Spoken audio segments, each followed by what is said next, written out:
আল্লাহ তাআলা একজন দানবীরকে ডাকবে, জিজ্ঞাসা করবে এত কষ্টের উপার্জিত সম্পদ কেন দান করেছো? লোকটা বলবে আল্লাহ আপনার সন্তুষ্টির জন্য দান করেছি। আল্লাহ বলবেন মিথ্যা বলতেছ, তুমি দান করেছো যাতে করে দুনিয়ার মানুষ তোমাকে দানবীর বলে, তোমার দানের প্রশংসা করে, এই উদ্দেশ্যে দান করেছ। দুনিয়ায় তুমি তা পেয়ে গেছো, সুতরাং আজকে আমি আল্লাহর তরফ থেকে তোমার জন্য কিছু নাই, তুমি চলে যাও, তোমার ঠিকানা হলো চিরস্থায়ী জাহান্নাম। তৃতীয়তে একজন কারি সাহেবকে ডাকা হবে, আলেমকে ডাকা হবে, জিজ্ঞাসা করা হবে কোরআন কেন শিখেছো, ইলম কেন অর্জন করেছো? লোকটা বলবে আল্লাহ আমি কোরআন শিখেছি আপনার সন্তুষ্টির জন্য, ইলম অর্জন করেছি আপনার সন্তুষ্টির জন্য। আল্লাহ তাআলা বলবে বান্দা তুমি মিথ্যা বলতেছ, তুমি কোরআন শিখেছো, ইলম শিখেছো যাতে করে মানুষ তোমার ইলমের ব্যাপারে তোমাকে বাহবা দেয়, তোমার প্রশংসা করে, বড় আলেম বলে, বড় বক্তা বলে, ওয়াইজ বলে, মুফাসসির বলে, মুহাদ্দিস বলে, শাইখুল হাদিস বলে। যে উদ্দেশ্যে ইলম অর্জন করেছো দুনিয়ায় তুমি তা পেয়ে গেছো, সুতরাং আজকে আমি আল্লাহর তরফ থেকে তোমার জন্য কিছু নাই, তুমি চলে যাও, তোমার ঠিকানা হলো জাহান্নাম। চিন্তা করেন এত বড় বড় আমল করেছে, আল্লাহর জন্য না হওয়ার কারণে আমল বাতিল, আমল ব্যান্ড। দ্বিতীয়ত আমলের হকদার একমাত্র ছিল আল্লাহ, ওইটা আল্লাহর জন্য না হওয়ার কারণে এটা হয়ে গেছে শিরক, আর শাস্তি হিসাবে তার জন্য ঠিকানা হলো জাহান্নাম। এজন্য আমাদের জীবনের সব ছোট বড় ইবাদত একমাত্র কার জন্য করব? জোরে বলেন। দুনিয়ার মানুষকে দেখাইলে লস, আল্লাহ তাআলাকে দেখাইলে লাভ, এজন্য আল্লাহর জন্য করব। 2 নাম্বার, ইবাদত কবুল হওয়ার অন্যতম শর্ত বলে যেই ইবাদত করব সেই ইবাদত নবীর তরিকায় করব। এই পৃথিবীতে আপনাদের জানা শোনা 2-1টা ইবাদত আছে নাকি যেই ইবাদতটা নবীর তরিকায় করা যায় না? আছে নাকি জানা আপনাদের? পৃথিবীতে এমন কোন ইবাদত নাই যেখানে নবীজির পদ্ধতি নাই তথা সুন্নাত নাই। বরং এই দুনিয়ার কাজগুলাও যদি নবীর তরিকায় করা হয় ইবাদত বলে গণ্য হয়ে যায়। আরে কেমনে ঘুমাবো, কেমনে শুভ বিছানায়, তাও নবীজি বলে দিয়েছেন। কেমনে বাথরুম করতে হবে নবীজি বলে দিয়েছেন। প্রত্যেকটা মানুষের দৈনন্দিন কাজ, জরুরত সারা খানা খাওয়া, এই কাজগুলো যদি সে শুধু নবীজির তরিকায় যদি করে, তার বাথরুমে যাওয়াটাও তার আমলনামায় ইবাদত বলে যোগ হয়ে যায়। আরে দুনিয়ার কাজ, রাতে ঘুমাবে, তিরমিজির হাদিস, নবীজি বলেন রাতে ঘুমাইলে বাতি নিভায়া ঘুমাবা। আপনি আমি যখন ঘুমানোর জন্য বিছানায় যাব, বাতিটা বন্ধ করব, শুধু নিয়ত করি নবী কইছে বাতি বন্ধ করে ঘুমাবা, অফ করে দিলাম, বলে সুন্নাতের উপরে আমল হয়ে গেল। সুবহানাল্লাহ। আল্লাহ তাআলা সর্বপ্রথম আদম আলাইহিস সব সৃষ্টি, সব মানুষকে আল্লাহ তাআলা সৃষ্টি করেছেন। আল্লাহ তাআলা বলেন ইয়া আইয়ুহান নাসুত্তাকু রাব্বাকুমুল্লাযী খালাকাকুম মিন নাফসিন ওয়াহিদাহ ওয়া খালাকা মিনহা যাওজাহা ওয়া বাথা মিনহুমা রিজালান কাসীরান ওয়া নিসাআ। আল্লাহ তাআলা বলেন হে মানব সম্প্রদায়, তোমরা তোমাদের রবকে ভয় করো। কোন রব? খলাকাকুম মিন নাফসিন ওয়াহিদা, যিনি তোমাদেরকে একটি প্রাণ থেকে সৃষ্টি করেছেন, এরপরে তার থেকে তার জোড়াকে সৃষ্টি করেছেন, এরপরে এই 2 জনের মাধ্যমে আল্লাহ তাআলা গোটা পৃথিবীব্যাপী মানব বিস্তার সংগঠিত করেছেন। তাহলে মূল কথা হলো নারী হোক পুরুষ হোক, আল্লাহ তাআলা বলেন সৃষ্টি হলো এক সত্তা থেকে। তিনি কে? তিনি হলেন আদম আলাইহিস সালাতু ওয়াস সালাম। তাহলে সৃষ্টিগতভাবে নারী এবং পুরুষের মধ্যে মৌলিক যেই সৃষ্টি শুরুতে, এর মধ্যে কোনো তারতম্য তফাৎ নাই, সমতা আছে। এরপরে সৃষ্টিগতভাবে, এই স্ট্রাকচারগতভাবে, আকৃতিগতভাবে কিছু পার্থক্য আছে, মৌলিকভাবে পার্থক্য নাই। মৌলিক পার্থক্য কেন নাই?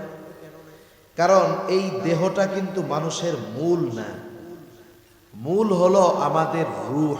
মূল কি বলেন তো? রূহ। রূহ দেখা যায়, ধরা যায়?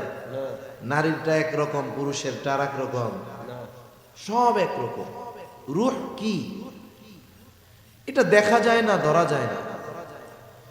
যখন মক্কার কাফেররা রাসূল আকরাম সাল্লাল্লাহু আলাইহি ওয়াসাল্লামের নবুয়াতির ব্যাপারে সন্দিহান, চিন্তা করে মানুষে আবার নবী হয় কেমনে? কারণ ইসমাইল আলাইহিস সালাতু ওয়াস সালামের পরে বনু ইসমাইলে মানে নবীর বংশ, কুরাইশ বংশে কোনো নবী আসে নাই। ইসমাইল আলাইহিস সালামের পরে আমার আপনার নবী, এই মধ্যে হাজার হাজার বছর কোনো নবী নাই। নবী আসছে কার? নবী আসছে বনি ইসরাইল। ইব্রাহিম আলাইহিস সালামের এক ছেলে ইসমাইল, আর এক ছেলের নাম ইসহাক। ইসহাক আলাইহিস সালামের আর এক ছেলের নাম ইয়াকুব। ইয়াকুব আলাইহিস সালামের আর এক নাম ইসরাইল। এই ইসমাইল ইসহাক আলাইহিস সালামের বংশধর ধরেন। ইয়াকুব আলাইহিস সালামের নাম ইসরাইল, আর এক নাম ইসরাইল। এনার সন্তান ছিল 12 জন। এই এনার নামেই বনু ইসরাইল, ইসরাইলের সন্তানগণ। এই ইসরাইল তথা ইয়াকুব আলাইহিস সালামের বংশে ধারাবাহিকভাবে নবী আসছে ঈসা আলাইহিস সালাম পর্যন্ত। নবীজি বলেন যে বনি ইসরাইল কখনো নবী শূন্য হয় নাই। একজন মারা গেছে, আর একজনকে নবুয়াত দিয়ে ওই শূন্য স্থান আল্লাহ পূরণ করে দিয়েছে। কিন্তু বনু ইসমাইল, ইসমাইল আলাইহিস সালামের বংশে ওই মক্কায় আর কোনো নবী নাই। একেবারে শেষ নবী মুহাম্মাদুর রাসূলুল্লাহ সাল্লাল্লাহু আলাইহি ওয়াসাল্লাম।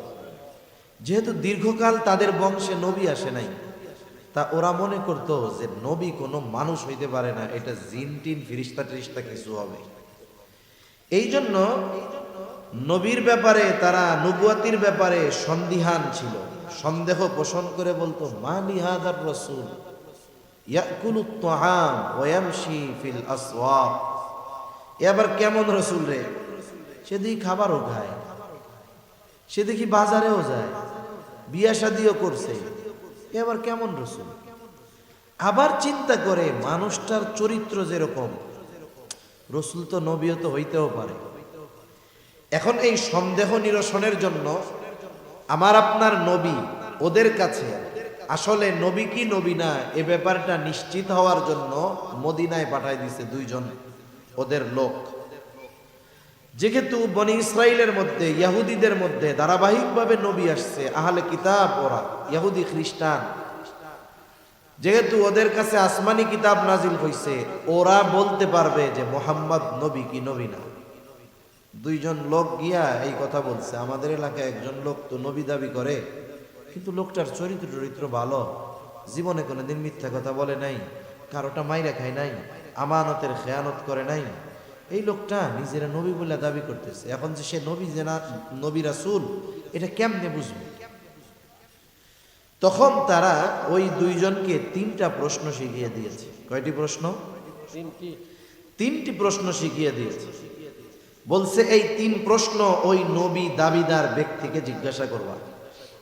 যদি ওই ব্যক্তি এই 3 প্রশ্নের জবাব দিতে পারে তাহলে সে যে নবী এ ব্যাপারে কোনো সন্দেহ নাই। কারণ এই 3 প্রশ্নের জবাব দুনিয়ার লেখাপড়া করা বিজ্ঞজন দিতে পারবে না। এই 3 প্রশ্নের জবাব দিতে ওহির প্রয়োজন, আর নবী ছাড়া কারো কাছে ওহী আসে না। এখন আয়েশা এই 3 প্রশ্ন নবীজিকে ওরা করছে। এখানে আমাদের জন্য শিক্ষণীয় কিছু বিষয় আছে। অনেক সময় বড়দেরকে বলার মাধ্যমে ছোটদের হুঁশিয়ারি করা হয়। আসলে উদ্দেশ্য সবাইকে বলা, কিন্তু বলা হইতেছে একজনকে টার্গেট করে, কিন্তু উদ্দেশ্য সবাই। কোরআনুল কারীমের মধ্যে অনেক সময় এরকম মনে হয় যে উদ্দেশ্য মনে হয় নবীজিকে টার্গেট করে মনে হয় আল্লাহ কইতেছে না, অথচ দেখা যায় নবীজিকে যেই বিষয়ে আল্লাহ তাআলা নির্দেশ দিচ্ছেন ওই বিষয়টা নবীজির মধ্যে পরিপূর্ণভাবে আছে, এরপরেও নির্দেশ নবীজিকে দিচ্ছেন কেন? উদ্দেশ্য হলো উম্মত। উদ্দেশ্য কি? উম্মত। আল্লাহ তাআলা নবীজির মাধ্যমে অনেক গুরুত্বপূর্ণ শিক্ষা আমাদেরকে দিয়েছেন। তা এই তিনটি প্রশ্ন আয়েশা নবীর কাছে করছে। নবীজি বলছেন ঠিক আছে, কালকে জবাব দেয়া দিমুনে। কেন? প্রতিনিয়ত জিবরাইল আলাইহিস সালাম ওহী নিয়ে আসতেছে। রাসূলুল্লাহ সাল্লাল্লাহু আলাইহি ওয়াসাল্লাম ভুলে গেছেন, খেয়াল নাই। উনি ইনশাআল্লাহ বলেন না। আল্লাহ সুবহানাহু ওয়া তাআলা এই জন্য দীর্ঘদিন ওহী আসা বন্ধ। আগামীকাল হয়ে গেছে, জিবরাইল আলাইহিস সালাম জবাব নিয়ে আসে না। নবীজি চিন্তিত। কাফেররা কয় তাইলে মনে হয় জবাব দিতে পারবে না। ফিতরাতে ওহী আসা এই সময় স্থগিত ছিল।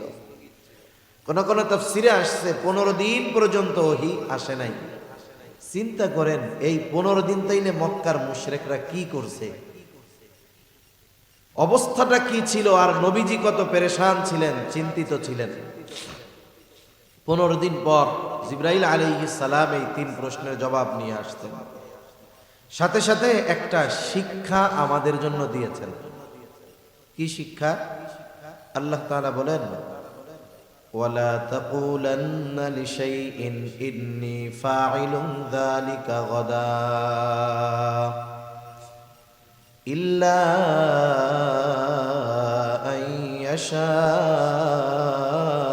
আল্লাহ। শিক্ষাটা কি?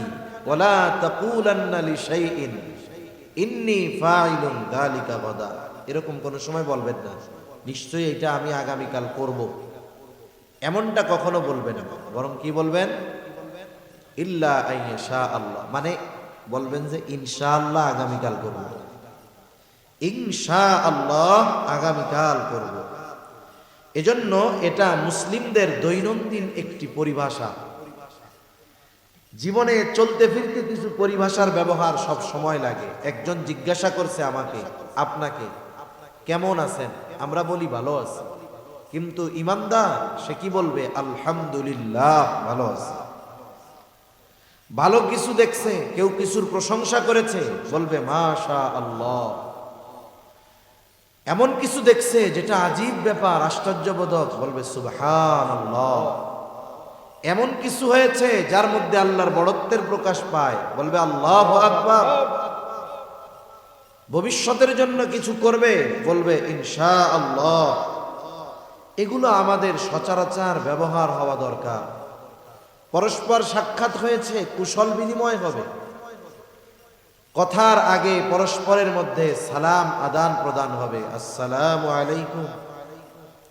এ সালাম তো একজন অপরজনের জন্য দোয়া করা, আপনার উপরে শান্তি বর্ষিত হোক।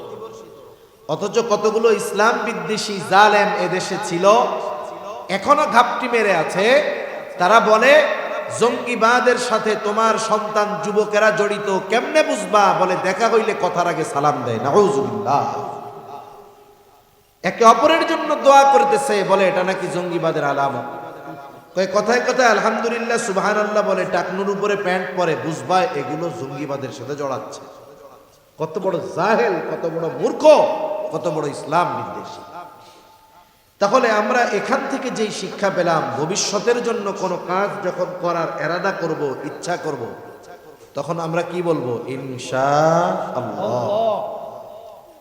আবার আমাদের দেশের মানুষ ইনশাআল্লাহরে কিন্তু নার বদলে ব্যবহার করে। মানে না বললে লজ্জা লাগে, এই টাইমে কয় ইনশাআল্লাহ। মনে করেন এক এলাকায় দাওয়াত ও তাবলীগের সাথে বাইরে আসছে, যুবকেরা মাঠে খেলাধুলা করতেছে। একজন আবার বলছে যে এদের পরীক্ষা শেষ হয়েছে, 3 মাস সময় আছে, এদেরকে তাশকিল কইরা একটু আল্লাহর রাস্তায় যদি নিয়ে যাওয়া যায় উপকার হবে। তা সাথীরা মিলে গিয়ে ওই জায়গায় একজনের তাশকিল করা শুরু করছে। এখন বলতেছে যে তোমাদের তো অনেক সময় আছে, এখন লেখাপড়া নাই, ফ্রি সময় কাটতেছে, এই সময়ের হিসাব আল্লাহর কাছে দেওয়া লাগবে। আমরা তো এ দুনিয়ায় বিনা কারণে আল্লাহ তাআলা পাঠান নাই, তাহলে তোমরা এক চিল্লার জন্য আমাদের সাথে নাম লেখায় ফেলো।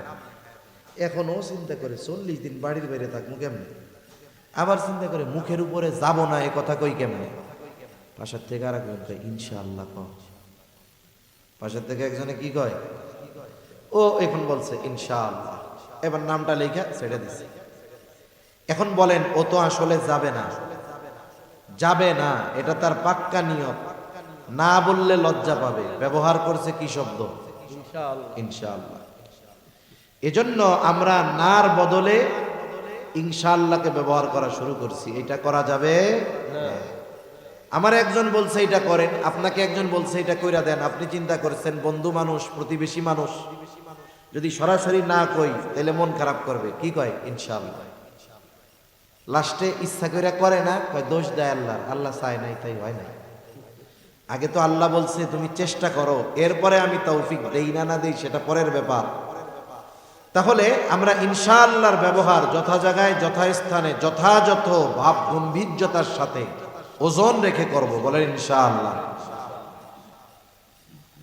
তা এই জন্য অনেক সময় অনেকে ইনশাআল্লাহ বলার পরেও বলে ভাই সত্যি কথা বলেন, করবেন তো করবেন তো। তার মানে দেখেন ইনশাআল্লাহ বলার পরেও বিশ্বাস করে না, কারণ কি শব্দটাকে আমরা নার বদলে ব্যবহার করছি। তা আল্লাহ তাআলা এই শিক্ষা দেওয়ার সাথে সাথে এই 3 প্রশ্নের জবাব সহ পাঠায় দিয়েছেন। এই 3 প্রশ্নের মধ্যে একটা প্রশ্ন হলো ওয়ায়াসআলুনাকা আনির রূহ কুলির রূহু মিন আমরি রাব্বি ওয়া মা উতীতুম মিনাল ইলমি ইল্লা কলিলা। আল্লাহ রাব্বুল আলামিন বলেন ওয়ায়াসআলুনাকা আনির রূহ, তারা আপনাকে রূহ সম্পর্কে জিজ্ঞাসা করে, আপনার কাছে জানতে চায় রূহের ব্যাপারে, রূহ কি জিনিস। নবী হে আপনি জবাব দিয়ে দেন কুলির রূহু মিন আমরি রাব্বি, রূহ হলো আমার রবের নির্দেশ, আমার রবের প্রত্যাদেশ। এই জন্য এই দেহটা ধ্বংস হয়ে যায়, মাটির সাথে পচে গলে মিশে যায়, কিন্তু রূহ কখনো ধ্বংস হয় না। কারণ আল্লাহ তাআলা যেমন চিরন্তন, আল্লাহ তাআলার কালাম কথা সেটাও চিরন্তন। এই রূহটা আকৃতি কেমন, গড়ন গঠন কেমন, এটা সাধারণ মানুষের দ্বারা অনুধাবন করা কঠিন। এই জন্য আল্লাহ তাআলা বলেন আপনি বলে দেন কুলির রূহু মিন আমরি রাব্বি, রূহ হলো আমার রবের আদেশ প্রত্যাদেশ। সাথে সাথে আল্লাহ তাআলা এটাও বলেন ওয়ামা উতীতুম মিনাল ইলমি ইল্লা কলিলা। আল্লাহ তাআলা বলেন তোমাদেরকে অতি সামান্য জ্ঞান দেওয়া হয়েছে। আসলে আমি কথা একদিকে বলতে চাচ্ছিলাম, আল্লাহর ইচ্ছায় কথাটা হয়তো আর একদিকে যাচ্ছে, যেহেতু যেখানে কথাটা আসলো বলেই দেই। আল্লাহ তাআলা বলেন তোমাদেরকে অতি সামান্য জ্ঞান দান করা হয়েছে। এর দ্বারা একটা বিষয় বোঝা যায়, রূহ নিয়ে অতিমাত্রায় গবেষণা রিসার্চ করার প্রয়োজন নাই। কারণ এই পৃথিবীর অনেক কিছু আছে যেগুলো মানুষের জ্ঞানের বাইরে, অথচ দেখা যায় এই দুনিয়ার মানুষ সামান্য কিছু জ্ঞান অর্জন করার পরে অনেক মহা জ্ঞানী সেজে, অতি পণ্ডিত সেজে স্রষ্টার অস্তিত্বকে অবিশ্বাস করে বসে। কিন্তু বাস্তবে যদি আমরা আমাদের জ্ঞানের পরিধি জানতে পারতাম, আমাদের জ্ঞানের পরিমাণ যদি আমরা জানতে পারতাম, আল্লাহর কসম এই দুনিয়ার সবচাইতে বড় জ্ঞানী ব্যক্তিও তার জ্ঞান নিয়ে অহংকার করত না। বাস্তবিক অর্থে আমাদের জ্ঞানের পরিধি কতটুকু। এই সূরা কাহাফের মধ্যে একটা শিক্ষা সফরের ঘটনা আছে। শিক্ষা সফর, স্কুল থেকে, কলেজ থেকে, ভার্সিটি থেকে যে শিক্ষা সফরে যায়, ও জায়গায় বাস্তবিক ভালো শিক্ষা হয় না, ওই জায়গা হলো কুশিক্ষার সফর। ঠিক কিনা বলেন? ওই সফরে কত অপরাধ, অন্যায়, গুনাহ হয় এটা বলার প্রয়োজন। শিক্ষা সফর, হজের সফর শিক্ষা সফর, উমরার সফর শিক্ষা সফর, দাওয়াত ও তাবলীগের সফর শিক্ষা সফর। এই ধরনের সফরগুলো শিক্ষা সফর। কোরআনুল কারীমের মধ্যে হযরত খিজির আলাইহিস সালামের সাথে মূসা আলাইহিস সালামের সফর শিক্ষা সফর। লম্বা ঘটনা, আমি ওই দিকে যাব না। যখন দুইজন মিলে সফর শুরু করছে, মূসা আলাইহিস সালামকে আল্লাহ তাআলা কেন খিজির আলাইহিস সালামের কাছে পাঠাইছে আপনারাও জানেন, আমরাও জানি। আবার আল্লাহ তাআলা খিজির আলাইহিস সালামকেও জানায় দিছে কেন মুসারে তোমার কাছে পাঠাইলাম। এইবার দুইজনে সফর শুরু করেছে। প্রথমে দুইজন একটা নৌকার মধ্যে উঠছে, সমুদ্র পাড়ি দিবে। নৌকার মধ্যে যখন উঠছে একটা দৃশ্য দুইজনেরই দৃষ্টিগোচর হয়েছে। দুইজনেই দেখে সমুদ্রের মধ্যে একটা পাখি উড়ন্ত অবস্থায় ঠোঁট সমুদ্রের সাথে লাগিয়ে পানি পান করতেছে। নৌপথে যারা লম্বা সফর করেছেন, সমুদ্র হোক আর নদীর মধ্যে হোক, ওই নদী সমুদ্রের মধ্যে কিছু পাখি উড়ে, যখন ওদের পানির তৃষ্ণা হয় উড়ন্ত অবস্থায় ঠোঁটটাকে সমুদ্র বা নদীর সাথে লাগায়া পানি পান করে। এই দৃশ্য দুইজনই দেখছে। খিজির আলাইহিস সালাম মূসা আলাইহিস সালামকে বলে, ভাই মূসা দৃশ্যটা কি দেখছেন? বলে হ্যাঁ দেখছি। বলে শুনেন, এই যে পাখি সমুদ্র থেকে পানি পান করতেছে, পানি পান করার সময় পাখির ঠোঁটে যতটুকু পানি লেগে আছে, যদি এই গোটা সমুদ্রের পানির সমপরিমাণ জ্ঞান আল্লাহ তাআলার হয়, তাহলে সমগ্র সৃষ্টির জ্ঞান ওই পাখির ঠোঁটে লেগে থাকা পানির চাইতেও কম। যদি আল্লাহ তাআলার জ্ঞান হয় গোটা সমুদ্রের সব পানির সমান, আল্লাহ তাআলার এই জ্ঞানের তুলনায় গোটা সৃষ্টি জগতের জ্ঞান কতটুকু? বলে পাখির ঠোঁটে লেগে থাকা পানির চাইতেও কম। সুবহানাল্লাহ বলবেন না? এটা মনে হয় আপনাদের আশ্চর্য লাগে নাই? একটু চিন্তা করছেন যে বলতেছে যে গোটা সমুদ্রের সমপরিমাণ জ্ঞান যদি আল্লাহ তাআলার হয়, আল্লাহর জ্ঞান এর চেয়েও বেশি। উনি উপমা দেওয়ার জন্য বলেছেন যে যদি গোটা সমুদ্রের পানি সমপরিমাণ জ্ঞান ইলম যদি আল্লাহ তাআলার হয়, আল্লাহ তাআলার জ্ঞানের তুলনায় মাখলুকের জ্ঞান কতটুকু? বলে গোটা সৃষ্টি জগতে এর মধ্যে জিন আছে, মানুষ আছে, নবীরা আছে, ফেরেশতারা আছে, গোটা সৃষ্টিকুলের সব সৃষ্টি আছে, সকলের জ্ঞান ওই পাখির ঠোঁটে লেগে থাকা পানির চাইতেও কম। সুবহান। তাহলে কোন কথার দিকে গেলাম? এত কথা যে রূহ, এটা নারীরও যে রূহ, এখানে কোনো তারতম্য নাই। কিন্তু আল্লাহ তাআলা গঠনগত একটু পরিবর্তন নারী এবং পুরুষের মধ্যে দিয়েছেন। স্বাভাবিকভাবে শারীরিক গঠনগত পরিবর্তন নারী এবং পুরুষের মধ্যে কি এটা বলার দরকার নেই, এমনিই বুঝি। আল্লাহ তাআলা নারীকে সন্তান ধারণের ক্ষমতা দিয়েছেন, পুরুষকে সন্তান ধারণের ক্ষমতা আল্লাহ দেন নাই। পুরুষের মুখে দাড়ি গজায়, নারীর মুখে দাড়ি গজায় না। দুই একটা যা ব্যতিক্রম হয় এটা হরমোনজনিত কারণে হয়, কিন্তু স্বাভাবিকভাবে নারীর মুখে দাড়ি গজায় না। আরো গঠনগত যে পরিবর্তন সেটা আমাদের জানা আছে। এবার আসেন শরীয়তের হুকুমগত দিক দিয়ে তাদের সাথে পুরুষের কি পরিবর্তন। এক নাম্বার পরিবর্তন, যে পুরুষ যখন নামাজ ফরজ হয়, যতক্ষণ না সে অজ্ঞান হয়ে যায়, অচেতন হয়ে যায়, বেহুশ হয়ে যায়, এই সময় ছাড়া একেবারে হুশ থাকা পর্যন্ত তার উপরে নামাজ সব সময় ফরজ। কিন্তু একটা নারী যখন প্রাপ্তবয়স্কা হয়, নির্দিষ্ট একটা বয়স পর্যন্ত প্রতি মাসের নির্দিষ্ট সময়ে সে কিছুদিন অসুস্থ থাকে, ওই সময়গুলোতে আল্লাহ তাআলা তার নামাজগুলো মাফ করে দিয়েছে।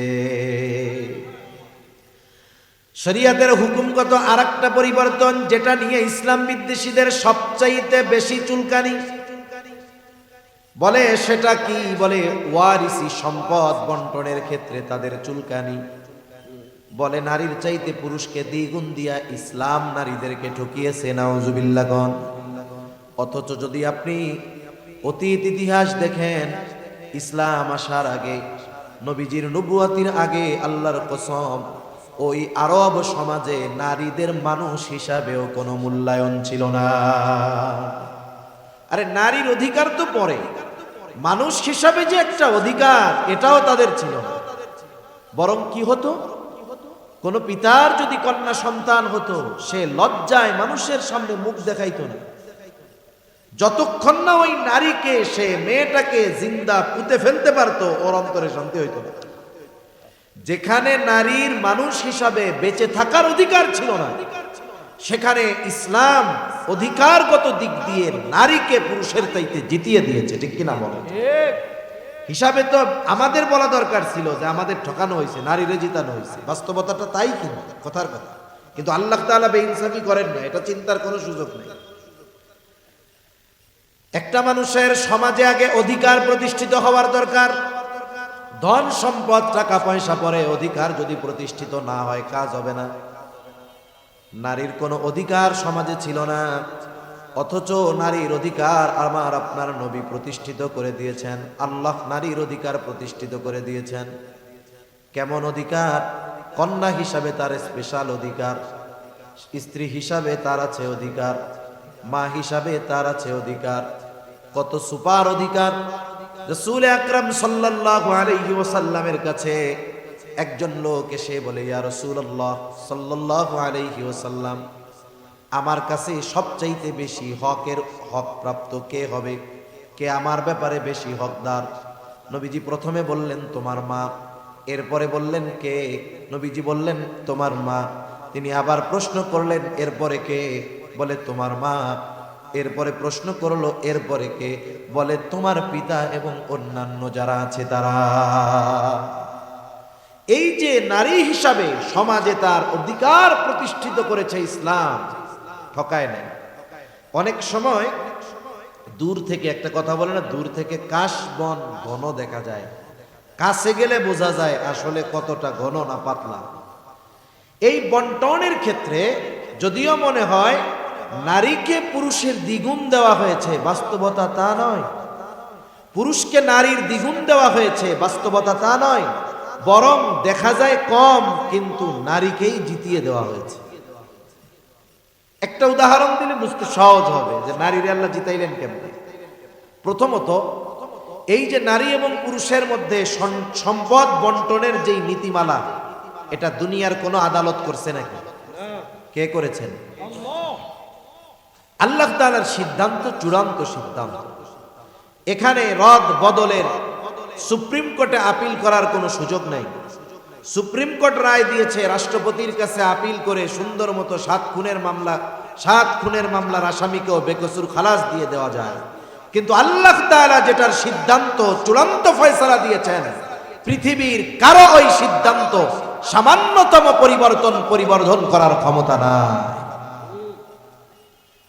আল্লাহ রাব্বুল আলামিন বলেন, ইউসিকুমুল্লাহু ফি আওলাদিকুম লিযযাকারি মিসলু হাযযিল উনসায়াইন। আল্লাহ রাব্বুল আলামিন বলেন, ইউসিকুমুল্লাহ, আল্লাহ তাআলা তোমাদেরকে ওসিয়ত করতেছেন। এখানে উদ্দেশ্য আল্লাহ তাআলার চূড়ান্ত সিদ্ধান্ত এটাই। কি সিদ্ধান্ত? বলে ফি আওলাদিকুম, তোমাদের সন্তানদের ব্যাপারে, লিযযাকার মিসলু হাযযিল উনসায়াইন, সোজা কথা হলো তোমার সন্তান, ছেলে সন্তান 2 কন্যা সন্তানের সমপরিমাণ পাবে।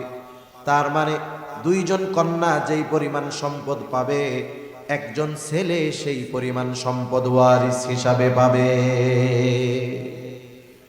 যদিও তারতম্য মনে হয়, তারতম্য নয়। মনে করেন একজন মানুষ চাকরি করে, তার বেতন 50,000 টাকা। আর একজন চাকরি করে, তার বেতন 20,000 টাকা। 50,000 টাকা যিনি বেতন পান, তার মাসে খরচ আছে 50,000-এর উপরে। দেখা যায় প্রতি মাসের শেষে 2,000-5,000 টাকা তার খরচ করা লাগে। 50,000 যে পায়, মাস শেষে তার 50,000 নাই। আর একজন 20,000 টাকা পায় ঠিক, কিন্তু তার খরচ 10,000 টাকা, বাকি তার ডাইনে থাকে 10,000। বলেন তো এখানে ধনী কে? জোরে বলেন না, কে? সম্পদ কার আছে এটা আয় আর ব্যয়ের উপরে নির্ভর করে। এখন আসেন, একটা মেয়ে যখন দুনিয়ায় আসে, ইসলাম প্রথমে জানিয়ে দিল মেয়ে হলো জান্নাত। সুবহানাল্লাহ।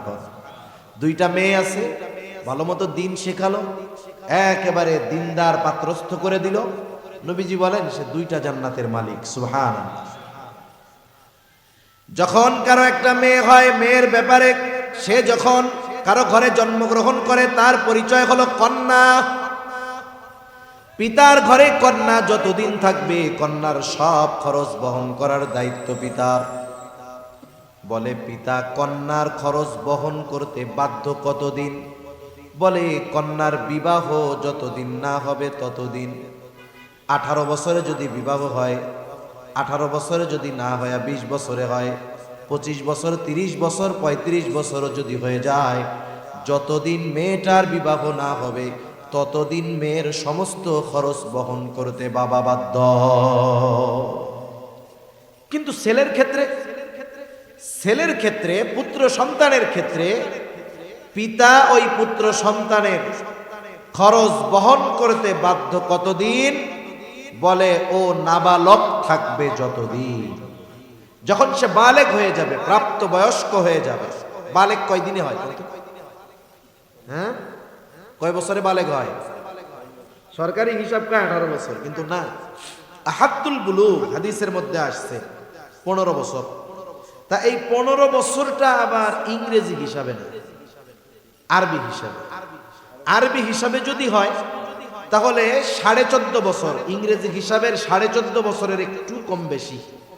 এই সময় একটা ছেলে পরিপূর্ণ বালেগ হিসাবে প্রতিষ্ঠিত। এর আগেও হতে পারে, সর্বশেষ সীমা ইংরেজি হিসাবে 14.5 বছর।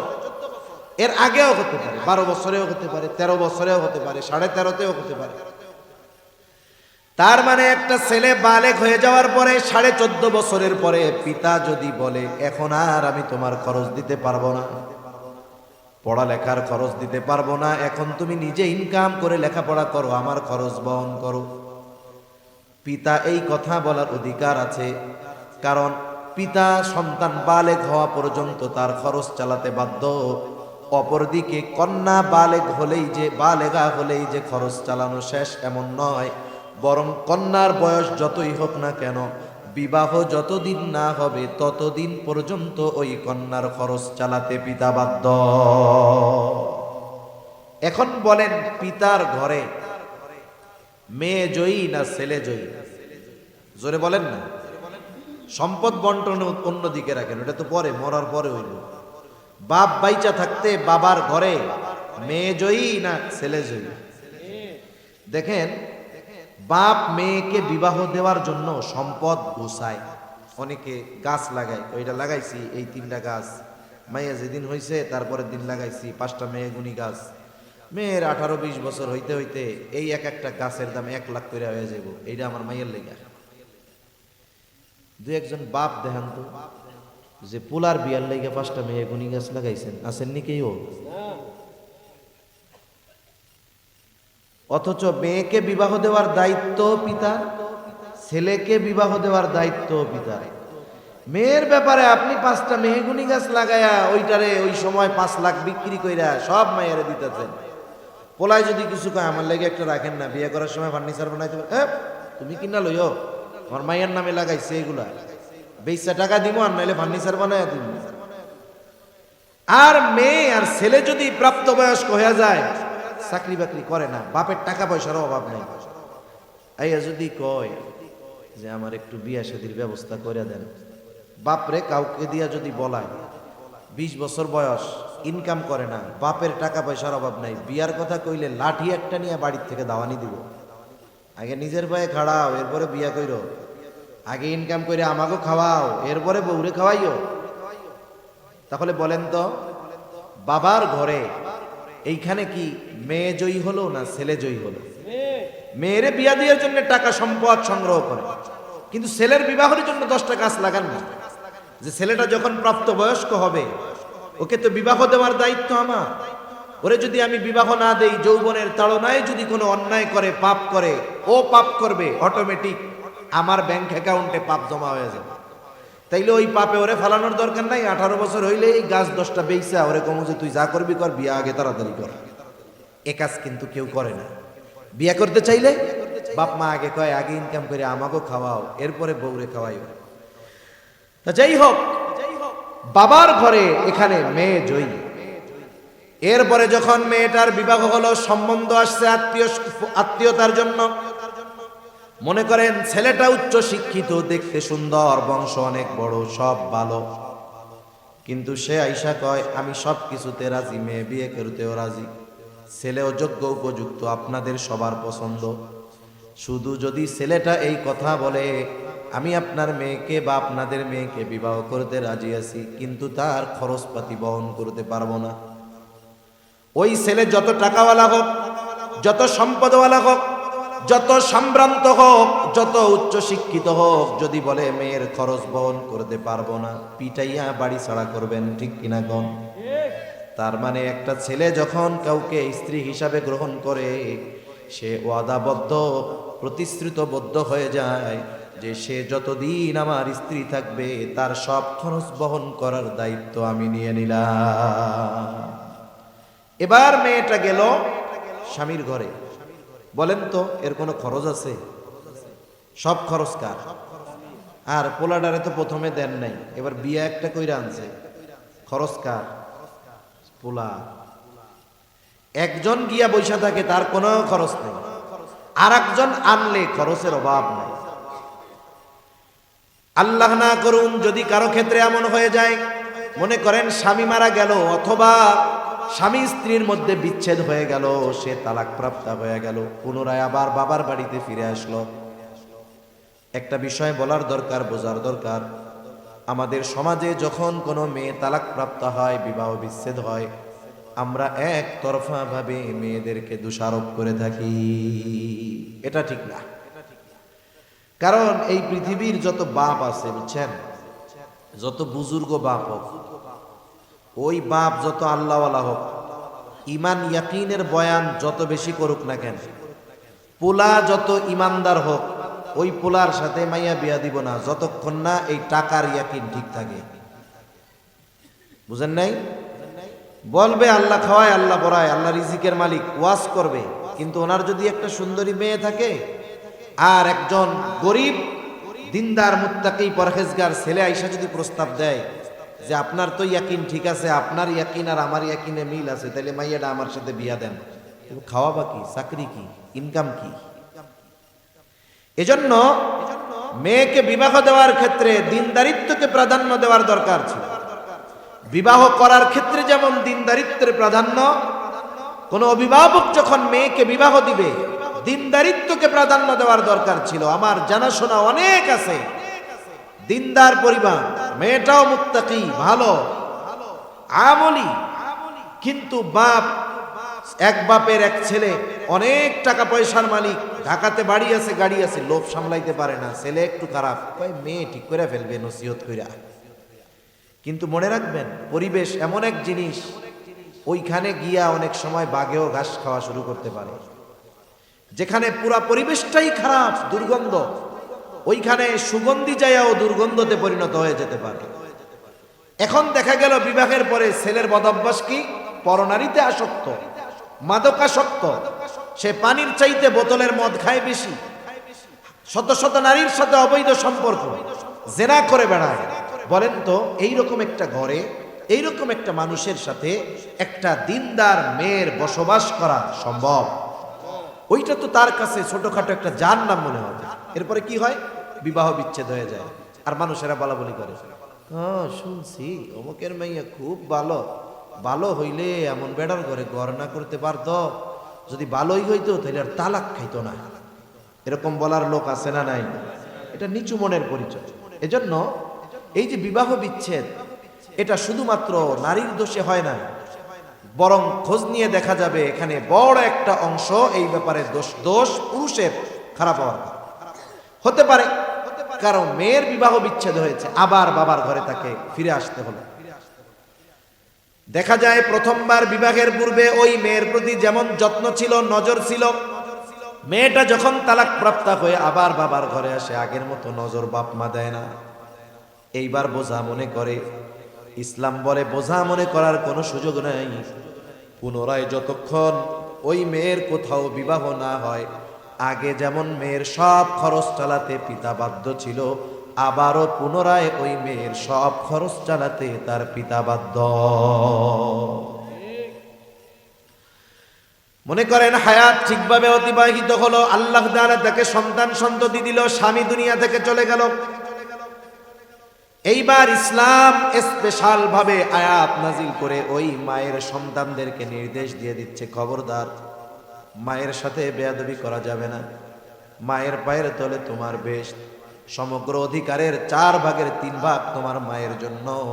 খবরদার, মা যখন বার্ধক্যে উপনীত হয়ে যাবে, ফালা তাকুল্লাহুমা উফফিন ওয়ালা তানহারহুমা ওয়া কুল্লাহুমা কওলান কারীমা। মা বাবা দুজনেই থাক অথবা শুধু মা থাক, তার কোনো আচরণে বিরক্ত হয়ে উফ শব্দ পর্যন্ত মুখ দিয়ে বের করবে না, ধমকের সাথে কথা বলবে না, সম্মান বজায় রেখে তার সাথে কথা বলবা। তাহলে একটা মেয়ে যখন পিতার ঘরে জন্ম নেয়, সব খরচ পিতা বহন করতে বাধ্য। স্বামীর ঘরে যখন আসলো, স্বামী সব খরচ করতে বাধ্য। স্বামী দুনিয়ায় নাই, সন্তান আছে, এইবার সন্তান তার সব খরচ করতে বাধ্য। তার মানে বোঝা গেল, গোটা হায়াতে নারীর একটা টাকাও কোথাও ব্যয় করার খাত নাই। কিন্তু যেই পুরুষকে নারীর সম্পদের দ্বিগুণ দেওয়া হয়েছে, দেখা যাবে ওই পুরুষের ব্যয় করার খাতের অভাব নাই। তাহলে যদিও দেখা যায় নারীকে অর্ধেক দিয়েছে, কিন্তু আসলে ধনীকে, জোরে বলেন বলেন, এইখানে কি নারীকে আল্লাহ ঠকাইছে? এই তারতম্য এতটুকু। তবে ইবাদতের ক্ষেত্রে আল্লাহ তাআলা নারী পুরুষের বিনিময়ের ক্ষেত্রে কোনো তারতম্য করেন না। যেমন আমাদের দেশে অনেক জায়গায় আছে, ইট ভাটায়, রাস্তায়, গার্মেন্টসে অনেক জায়গায় মেয়েরা চাকরি করে। অনেকে পেটের দায়ে করে, কিছু করার নেই, চাকরি করে, কাজ করে, পরিশ্রম মেয়েরা বেশি করে।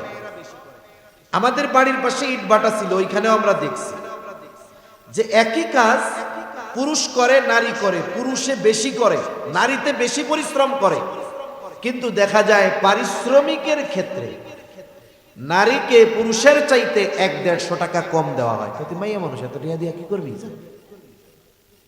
এই যে দুনিয়ায় পরিশ্রমের পরে নারীদেরকে ঠকানো হয়, কিন্তু আল্লাহ তাআলা এমন কোন নিজাম করেন নাই যে নারীকে মাসে অসুস্থতার কারণে কয়দিন নামাজ ছাড় দিছি, এই জন্য অন্যান্য সময় তাহাজ্জুদ পড়লে পুরুষের যেই সওয়াব তার চাইতে নারীর একটু কম হবে, এরকম কোন কথা আছে নাকি?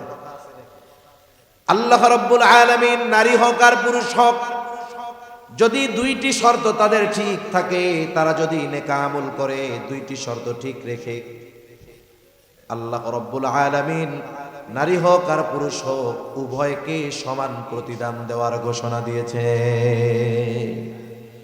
আল্লাহ রাব্বুল আলামিন বলেন, মান আমিলা সালিহান মিন যাকারিন আও উনসা ওয়া হুয়া মুমিন। আল্লাহ তাআলা বলেন যে আমলে সালেহ করে, মান আমিলা সালিহান মিন যাকারিন আও উনসা, হোক নারী অথবা পুরুষ, ওয়া হুয়া মুমিন, আর সে ঈমানদার। তার মানে ঈমানদার নারী অথবা পুরুষ যখন কোনো নেক আমল করে, আমলে সালেহ করে, আল্লাহ রাব্বুল আলামিন জানিয়ে দেন ওই ঈমানদার নারী অথবা পুরুষকে আমলে সালেহ করার কারণে 2 ধরনের পুরস্কার দেওয়া হয়ে থাকে। কয় ধরনের পুরস্কার? প্রথমে একটা মূলনীতি আমরা মনে রাখি। আপনাদের কষ্ট হইতেছে নাকি? অন্যান্য জায়গার তুলনায় ঠান্ডা আপনাদের এই জায়গায় আজকে বেশি পড়ছে। মানে অন্যান্য জায়গায় যা দেখলাম, আমার বাসার ওইদিকেও যে ঠান্ডা তার চেয়ে জায়গায় বেশি। 2 ধরনের পুরস্কারের কথা আল্লাহ তাআলা বলেছেন। এই পৃথিবীতে যত ইবাদত আছে, যত ইবাদত আছে, আমরা অনেক সময় মনে করি ইবাদতের প্রতিদান মনে হয় আল্লাহ তাআলা শুধু আখিরাতেই দেন। না, যত ইবাদত আছে সব ইবাদতের পুরস্কার দুনিয়ায়ও আছে, আখিরাতেও আছে। সুবহানাল্লাহ। তবে দুনিয়ায় কম, কোন ইবাদতের পরিপূর্ণ প্রতিদান দুনিয়ায় দেওয়াও হয় না, দেওয়ার সুযোগও নেই। আবার দুনিয়ায় যারা অপকর্ম করে, পাপ করে, কোন পাপের শাস্তি দুনিয়ায় পরিপূর্ণ দেওয়া হয় না, দেওয়া সম্ভব নয়। বরং প্রত্যেকটা মানুষকে তার কর্মের পূর্ণ প্রতিদান দেওয়া হবে কিয়ামতের দিন, আর দুনিয়ায় হালকা পাতলা দেওয়া হবে। এজন্য আল্লাহ তাআলা কোরআনুল কারীমের মধ্যে বলেন, ওয়া ইন্নামা তুওয়াফাউনা উজুরাকুম ইয়াওমাল কিয়ামাহ ফামান যুহজিহা আনিন নার ওয়া উদখিলাল জান্নাতা ফাকাদ ফাজ। আল্লাহ তাআলা বলেন, ওয়া ইন্নামা তুওয়াফাউনা উজুরাকুম ইয়াউমাল কিয়ামাহ। মোট কথা হলো মানুষকে তার কর্মের পূর্ণ প্রতিদান কিয়ামতের দিন দেওয়া হবে।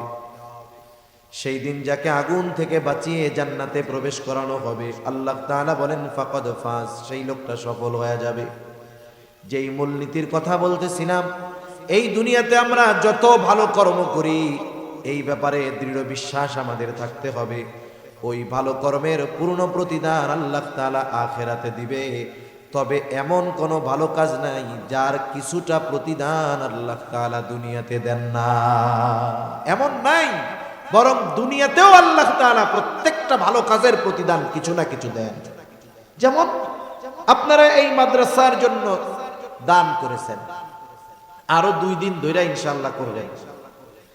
এই যে দান আপনারা করেছেন, বলেন তো দান সদকার দ্বারা শুধু কি আখিরাতের লাভ, দুনিয়ার লাভ নাই? জলে বলেন আছে না নাই? মানুষের ছোট ছোট দান সদকা বড় বড় বিপদ থেকে আল্লাহ তাআলা এই দান সদকার কারণে হেফাজত করে। নবীজিও বলেন as-সাদাকাতু তারুদ্দুল বালা, সাদকা বালা মুসিবত থেকে হেফাজত করে, বালা মুসিবত দূর করে দেয়। কোন বালা মুসিবত? বলে দুনিয়ার বালা মুসিবতও দূর করে, আখিরাতের মুসিবতও দূর করে। সুবহানাল্লাহ। এজন্য আমরা দৃঢ় বিশ্বাসী থাকব, দুনিয়ার প্রত্যেকটা ভালো কাজের প্রতিদান দুনিয়ায় আল্লাহ দিবেন, আখিরাতে পরিপূর্ণ দিবেন। আবার এটাও খেয়াল রাখতে হবে, দুনিয়ার মন্দ কাজগুলোর কিছু আল্লাহ তাআলা প্রতিদান দুনিয়াতে দিবেন, আর আখিরাতে পরিপূর্ণভাবে আল্লাহ তাআলা এই প্রতিদানগুলো দিবেন। এখন আসেন, প্রতিদানও 2 ধরনের, এক ধরনের দুনিয়ায় আর এক ধরনের আখিরাতে।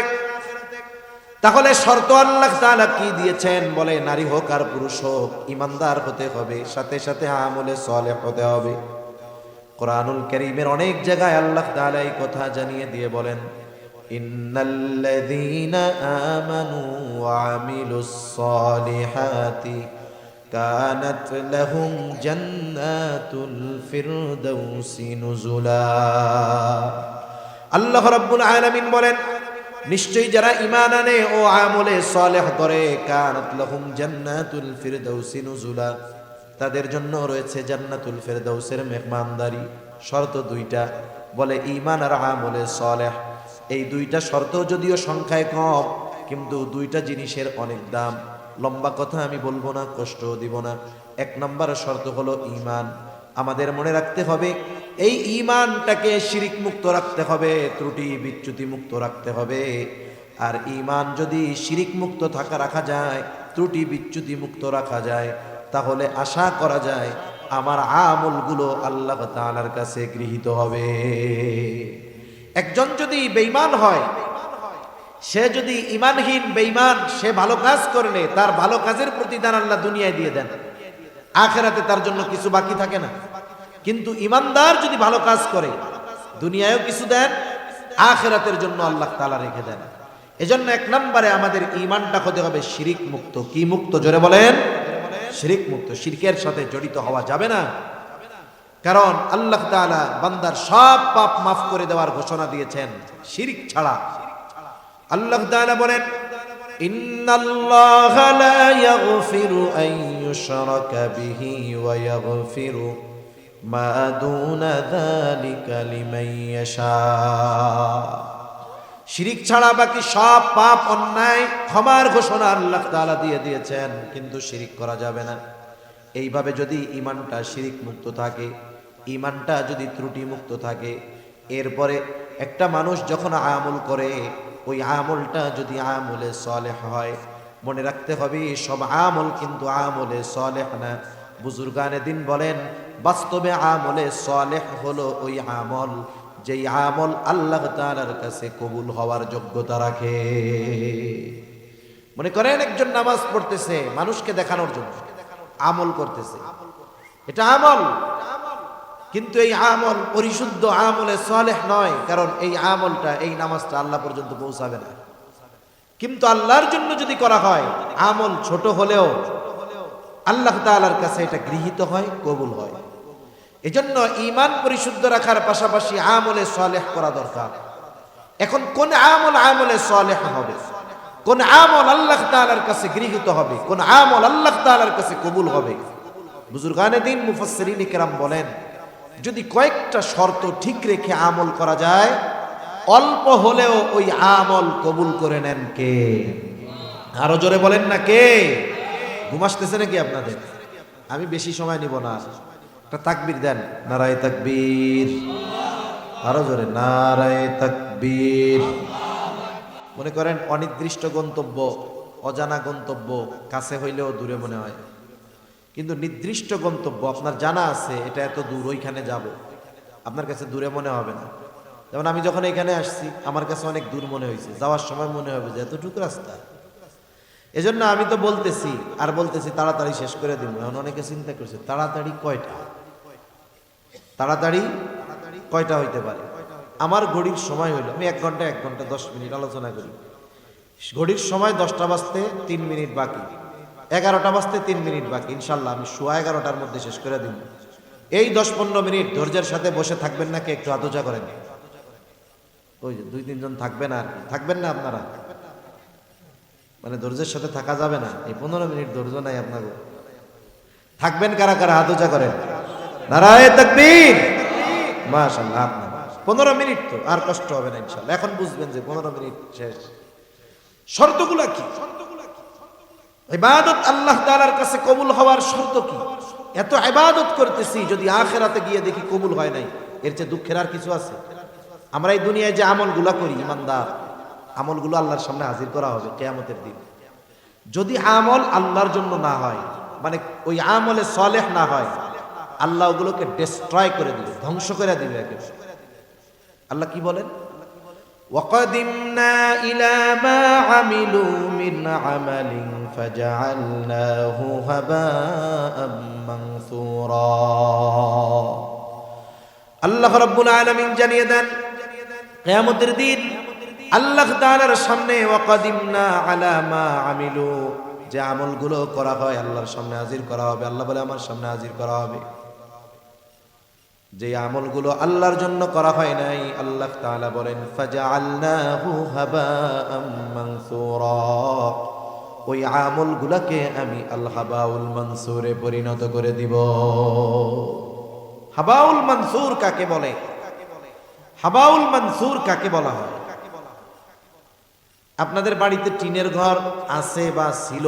কার কার আছে এরকম? মাশাআল্লাহ। দেখবেন যেই টিনের ঘরে একেবারে চাল টিন দেখা যায়, অনেক পুরাতন ঘর হইলে স্ক্রু উঠা যায়, মাঝে মধ্যে উঠে যায় না? ঘরের দরজা জানালো সব আটকানো, প্রচন্ড রোদ দুপুরবেলা, ওই টিনের চালের উপরে যখন সূর্যের আলো পড়ে, ওই স্ক্রুপের ছিদ্র দিয়ে আলো ঘরের মধ্যে ঢুকে, দেখছেন নি? ওই আলোর রেখার মধ্যে অগণিত ময়লা উঠতে দেখা যায়। ময়লা দেখা যায় না?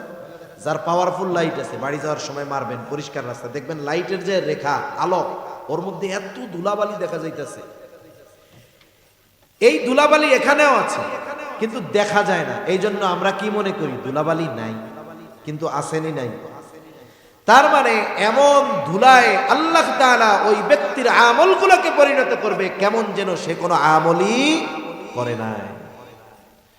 এজন্য আমল কষ্ট করে যদি আল্লাহর সামনে এইভাবে ধ্বংস করে দিতে হয়, এর চাইতে শর্তগুলো ঠিক রেখে আমলগুলো করলে আশা করা যায় আমরা লাভবান হব। ঠিক কিনা বলেন? তাহলে আল্লাহ তাআলার কাছে যদি আমল গৃহীত করাতে হয়, 1 নাম্বার কাজ কি? বলে আমলটা ছোট হোক আর বড় হোক, একমাত্র আল্লাহ তাআলার জন্যই করতে হবে, আল্লাহর সন্তুষ্টির জন্যই করতে হবে। কারণ কোন আমল বড় হতে পারে, বেশি হতে পারে, যদি আল্লাহর জন্য না হয়, ওই আমল পরকালে তো আল্লাহ তাআলা ধ্বংস করে দিবেন। সাথে সাথে বলেন তো ইবাদতের একমাত্র হকদার কে? আল্লাহ তাআলার হক কি? আল্লাহ তাআলার হক আল্লাহ তাআলাই বলেন ওয়া'বুদুল্লাহা ওয়া লা তুশরিকু বিহি শাইআ। আনাস রাদিয়াল্লাহু তাআলা আনহু থেকে বর্ণিত, নবীজিও বলেছেন আল্লাহর হক হলো তারই ইবাদত করবা, তার সাথে শিরিক করবা না। তাহলে বলেন আমরা যে ইবাদতগুলো করি এগুলো কার হক? এখন ওই ইবাদত যদি আল্লাহকে বাদ দিয়ে মানুষকে দেখানোর জন্য করি, কার হক নষ্ট করা হবে? আল্লাহর হক নষ্ট করা হবে। এজন্য প্রসিদ্ধ হাদিস আবু হুরায়রা রাদিয়াল্লাহু তাআলা আনহু থেকে বর্ণিত, কিয়ামতের দিন সর্বপ্রথম 3 শ্রেণীর মানুষকে আল্লাহ হিসাবের জন্য ডাকবে, প্রসিদ্ধ হাদিস। আবার একটু আলোচনা আমরা করি। 1 নাম্বার, একজন শহীদকে ডাকা হবে, রক্তাক্ত অবস্থায় উঠবে। আল্লাহ তাআলা জিজ্ঞাসা করবে, তোমার এই অবস্থা কেন? লোকটা বলবে, আল্লাহ, কাফেরদের বিরুদ্ধে লড়াই করতে করতে আমি আমার জীবনটা দিয়ে দিয়েছি। আল্লাহ তাআলা বলবেন, বান্দা, কেন তুমি লড়াই করেছো, জিহাদ করেছো, উদ্দেশ্য কি ছিল? বলে, আপনার সন্তুষ্টি। আল্লাহ তাআলা বলবেন, বান্দা, তুমি মিথ্যা বলতেছো। আমি আল্লাহ জানি তুমি আমার সন্তুষ্টির জন্য জিহাদ করো নাই। তুমি জিহাদ করেছো যাতে করে দুনিয়ার মানুষ তোমার বীরত্বের প্রশংসা করে। যে উদ্দেশ্যে তুমি জিহাদ করেছো দুনিয়ায় পেয়ে গেছো। মানুষ তোমাকে বীর উত্তম উপাধি দিয়েছে, বীরশ্রেষ্ঠ উপাধি দিয়েছে, তোমার বীরত্বের প্রশংসা করেছে। সুতরাং আজকে আমি আল্লাহর তরফ থেকে তোমার জন্য কিছু নাই, তুমি চলে যাও, তোমার ঠিকানা হলো চিরস্থায়ী জাহান্নাম। 2 নম্বরে আল্লাহ তাআলা একজন দানবীরকে ডাকবে, জিজ্ঞাসা করবে, এত কষ্টের উপার্জিত সম্পদ কেন দান করেছো? লোকটা বলবে, আল্লাহ, আপনার সন্তুষ্টির জন্য দান করেছি। আল্লাহ বলবেন, মিথ্যা বলতেছ। তুমি দান করেছো যাতে করে দুনিয়ার মানুষ তোমাকে দানবীর বলে, তোমার দানের প্রশংসা করে। এই উদ্দেশ্যে দান করেছো, দুনিয়ায় তুমি তা পেয়ে গেছো। সুতরাং আজকে আমি আল্লাহর তরফ থেকে তোমার জন্য কিছু নাই, তুমি চলে যাও, তোমার ঠিকানা হলো চিরস্থায়ী জাহান্নাম। তৃতীয়তে একজন কারি সাহেবকে ডাকা হবে, আলেমকে ডাকা হবে, জিজ্ঞাসা করা হবে, কোরআন কেন শিখেছো, ইলম কেন অর্জন করেছো? লোকটা বলবে, আল্লাহ, আমি কোরআন শিখেছি আপনার সন্তুষ্টির জন্য, ইলম অর্জন করেছি আপনার সন্তুষ্টির জন্য। আল্লাহ তাআলা বলবে, বান্দা, তুমি মিথ্যা বলতেছো। তুমি কোরআন শিখেছো, ইলম শিখেছো যাতে করে মানুষ তোমার ইলমের ব্যাপারে তোমাকে বাহবা দেয়, তোমার প্রশংসা করে, বড় আলেম বলে, বড় বক্তা বলে, ওয়াইজ বলে, মুফাসসির বলে, মুহাদ্দিস বলে, শেখুল হাদিস বলে। যে উদ্দেশ্যে ইলম অর্জন করেছো দুনিয়ায় তুমি তা পেয়ে গেছো। সুতরাং আজকে আমি আল্লাহর তরফ থেকে তোমার জন্য কিছু নাই, তুমি চলে যাও, তোমার ঠিকানা হলো জাহান্নাম। চিন্তা করেন, এত বড় বড় আমল করেছে, আল্লাহর জন্য না হওয়ার কারণে আমল বাতিল, আমল ব্যান্ড। দ্বিতীয়ত, আমলের হকদার একমাত্র ছিল আল্লাহ, ওইটা আল্লাহর জন্য না হওয়ার কারণে এটা হয়ে গেছে শিরক, আর শাস্তি হিসাবে তার জন্য ঠিকানা হলো জাহান্নাম। এজন্য আমাদের জীবনের সব ছোট বড় ইবাদত একমাত্র কার জন্য করব? জোরে বলেন। দুনিয়ার মানুষকে দেখাইলে লস, আল্লাহ তাআলাকে দেখাইলে লাভ। এজন্য আল্লাহর জন্য করব। 2 নাম্বার, ইবাদত কবুল হওয়ার অন্যতম শর্ত বলে, যেই ইবাদত করব সেই ইবাদত নবীর তরিকায় করব। এই পৃথিবীতে আপনাদের জানা শোনা 2-1টা ইবাদত আছে নাকি যেই ইবাদতটা নবীর তরিকায় করা যায় না? আছে নাকি জানা আপনাদের? পৃথিবীতে এমন কোন ইবাদত নাই যেখানে নবীজির পদ্ধতি নাই তথা সুন্নাত নাই। বরং এই দুনিয়ার কাজগুলাও যদি নবীর তরিকায় করা হয় ইবাদত বলে গণ্য হয়ে যায়। আরে কেমনে ঘুমাবো, কেমনে শুভ বিছানায়, তাও নবীজি বলে দিয়েছেন। কেমনে বাথরুম করতে হবে নবীজি বলে দিয়েছেন। প্রত্যেকটা মানুষের দৈনন্দিন কাজ, জরুরত সারা খানা খাওয়া, এই কাজগুলো যদি সে শুধু নবীজির তরিকায় যদি করে, তার বাথরুমে যাওয়াটাও তার আমল নামায় ইবাদত বলে যোগ হয়ে যায়।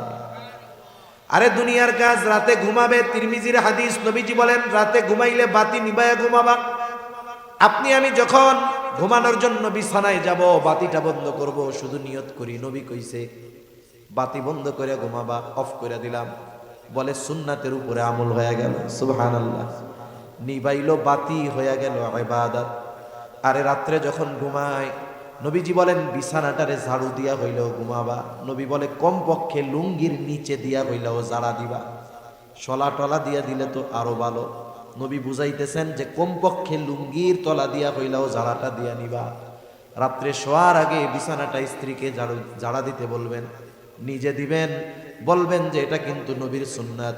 সুন্নাত মনে কইরা শলাটা ঝাড়ুটা হাতে নিয়ে বিছানায় ঝাড়ু দেওয়ার সাথে সাথে ওই ঝাড়ু দেওয়াটাও ইবাদত বলে গণ্য হয়ে যায়।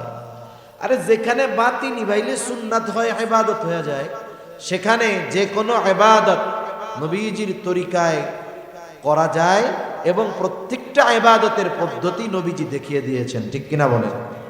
নামাজ, রোজা, হজ, যাকাত, বিবাহ, শাদী, আচার আচরণ, লেনদেন সব কিছুর মধ্যে নবীজির তরিকা আছে না নাই বলেন? এখন এই যে ইবাদত করবেন, নামাজ পড়বেন, এর মধ্যে নবীর তরিকা আছে না? আমরা অনেক সময় মনে করি সুন্নাত মনে হয় করলে সওয়াব, না করলে গুনাহ নাই, এমন না। বরং সুন্নাত তো ফরজের অন্তর্ভুক্ত। সুন্নাত কি? নবী যেটা করছে এটাই তো সুন্নাত। নবী নামাজ পড়ছে, আল্লাহর হুকুম ফরজ, পক্ষান্তরে এটা সুন্নাত। আবার দেখেন, আমরা নামাজ পড়বো, নামাজ ইমানের পরে সবচাইতে গুরুত্বপূর্ণ ইবাদত নামাজ। কোরআনুল কারীমে আল্লাহ তাআলা নামাজের নির্দেশ দিয়েছেন, কিন্তু কোরআনে নামাজের পদ্ধতি আল্লাহ বলে দেন নাই। কোরআনে নামাজের পদ্ধতি নাই। এই জন্য নবীজি বলেন, সল্লু কামা রাআইতুমুনি উসাল্লি। নামাজ কিভাবে পড়বা? বলে সল্লু কামা রাআইতুমুনি উসাল্লি, যেভাবে আমাকে নামাজ পড়তে দেখো। তার মানে নামাজের নির্দেশ দিয়েছেন আল্লাহ, নামাজের পদ্ধতি উম্মতকে শিখিয়ে দিয়েছেন মুহাম্মাদুর রাসূলুল্লাহ সাল্লাল্লাহু আলাইহি ওয়াসাল্লাম। তাহলে প্রত্যেকটা ইবাদত সুন্নাত তরিকায় করব। 3 নাম্বার, যেই ইবাদত করব সেই ইবাদতের ব্যাপারে মাসলা মাসাইলগুলো আমাদের জানতে হবে। দ্বীনি ইলম শিক্ষা করা ফরজ, মনে রাখতে হবে। কমপক্ষে যেই ইবাদতটা ফরজ, ওই ইবাদতের মাসালাগুলো শেখাও কমপক্ষে এটা ফরজ। কারণ আমি আপনি যদি ইবাদত করতে গিয়ে ইবাদতের মাসলা মাসাইলগুলো না জানি, তাইলে কি হবে? মনে করেন নামাজের বাইরে ভিতরে কয় ফরজ? জোরে বলেন না, কয় ফরজ? 13 ফরজ। ফরজ যদি ছুটা যায়, নামাজ থাকবে না, যাবে। এখন নামাজের মধ্যে আমার ফরজ ছুটলো কি ছুটলো না, এটা জানবো কেমনে? যদি আমার 13 ফরজ জানা থাকে, ঠিক না? আমি যদি 13 ফরজ না জানি, দেখা যাবে নামাজের মধ্যে ফরজ 13টাই ছুটে গেলে আমি টের পাবো না। আমি তো মনে করতেছি ওরে বাবা, আমার মতো নামাজি আর কেউ নাই, কিন্তু দেখা যাবে ওপাশ দিয়ে ফরজ ছুটে বইয়া রয়েছে, নামাজি নাই। এরপরে নামাজের ওয়াজিব 14টা। বলে ওয়াজিব যদি ছুটে যায়, সাহু সিজদা দিলে নামাজ হয়ে যাবে। এখন যে নামাজের ওয়াজিব 14টা জানে না, ওয়াজিব ছুটলে তো টেরও পাবে না, সাহু সিজদাও দিবে না, নামাজও থাকবে না। নামাজ ভাঙ্গার কারণ 19টা। 19টা কারণ পাওয়া লাগবে না, 19টা থেকে একটা কারণ যদি পাওয়া যায়, নামাজ তার থাকবে না। দেখা যাবে আল্লাহর বান্দা নামাজ ভঙ্গের কারণগুলো জানে না। জীবনের অনেক নামাজে নামাজ ভাঙ্গার কারণ পাওয়া গেছে, কিন্তু সে জানে না, কিন্তু তার নামাজও হয় না। ওযু ভাঙ্গার কারণ 7টা জানতে হবে, তাহারাতের পবিত্রতার মাসালাগুলো জানতে হবে। ওযু ভাঙ্গার কারণগুলো 7টা জানে না। দেখা যাবে ওযু ভেঙে গেছে নামাজের মধ্যে, কিন্তু তার খবর নাই, তার মানে তার ওযুও নাই, নামাজও নাই। কত মানুষ আছে পাপ দিয়া সাউসিদা দেয়, একজন দিচ্ছে সাউসিদা, কেন দিছস?